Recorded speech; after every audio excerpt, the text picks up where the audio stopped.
NKRI, teman-teman semuanya. Menteri Investasi Bahlil Lahadalia menyinggung ada capres boneka asing. Ciri-cirinya adalah mereka dititipi agenda asing untuk meninjau ulang hilirisasi. Banyak pihak asing yang tidak senang dengan kebijakan Indonesia, yaitu kebijakan menghentikan ekspor bahan mentah untuk hilirisasi. Hilirisasi maksudnya adalah mengolah bahan mentah atau bahan tambang mentah dijadikan barang setengah jadi dan barang jadi, barulah kemudian diekspor agar harganya jauh lebih mahal dan mendapatkan keuntungan yang berlipat ganda. Itulah yang membuat pihak asing tidak senang, sehingga mereka membutuhkan capres atau presiden boneka di Indonesia agar bisa menghentikan program atau kebijakan hilirisasi tersebut.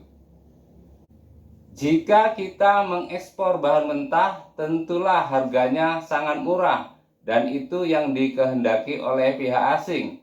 Mereka membelinya, kemudian mengolahnya menjadi barang jadi, dan dijual kembali dengan harga cukup tinggi. Akhirnya mereka yang mendapatkan keuntungan sebesar-besarnya. Mereka semakin kaya dan Indonesia tetap tidak kaya-kaya. Baiklah teman-teman, saya bacakan saja pernyataan Menteri Bahlil Lahadalia supaya saya tidak keliru.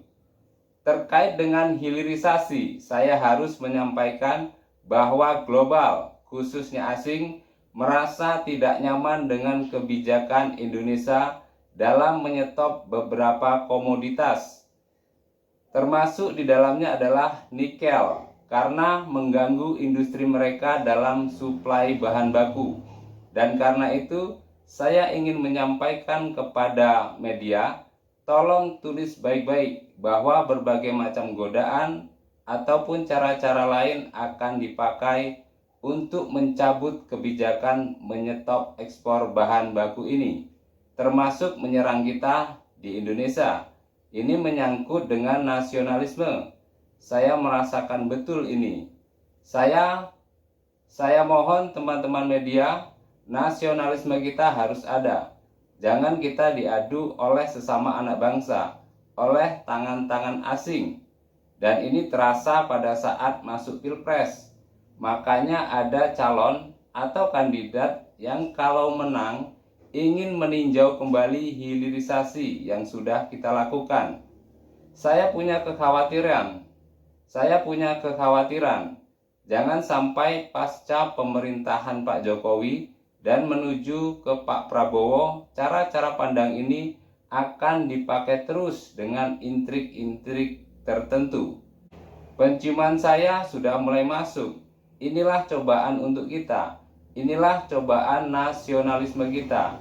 Dan saya yakin media tidak mungkin akan terpengaruh dengan itu. Tapi kalau ada media yang terpengaruh, ya saya sangat menyayangkan. Tapi saya yakin semua media Indonesia punya nasionalisme. Ini penting saya sampaikan, ada ancaman serius. Siapapun pejabatnya yang menjalankan hilirisasi akan terus diganggu dengan berbagai macam cara.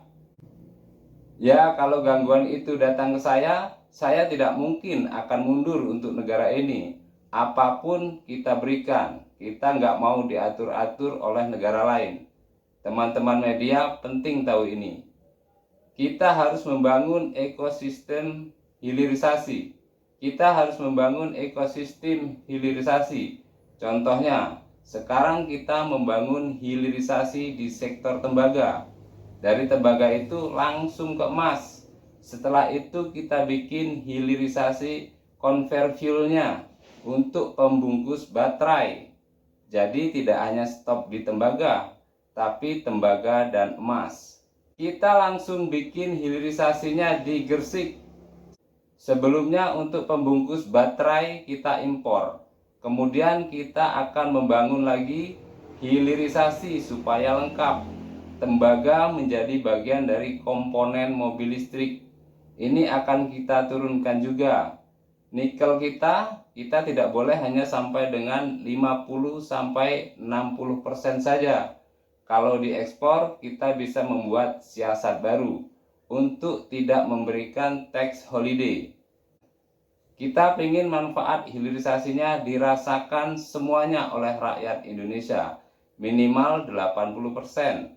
Kita akan buat semua ke sana. Nanti pohon industrinya kita akan rancang. Makanya kalau teman-teman melihat pemaparan dari Pak Prabowo, Presiden terpilih, itu sangat jelas. Saya akan ikut apa yang diarahkan. Saya yakin kedepannya akan tetap berjalan konsisten. Karena Pak Prabowo bukan tipe orang yang bisa diatur-atur. Dia konsisten untuk NKRI, konsisten untuk hilirisasi. Saya pikir itu. Nah, begitulah bagaimana menurut teman-teman semuanya. Terima kasih sudah menonton. Salam NKRI. Hurrah!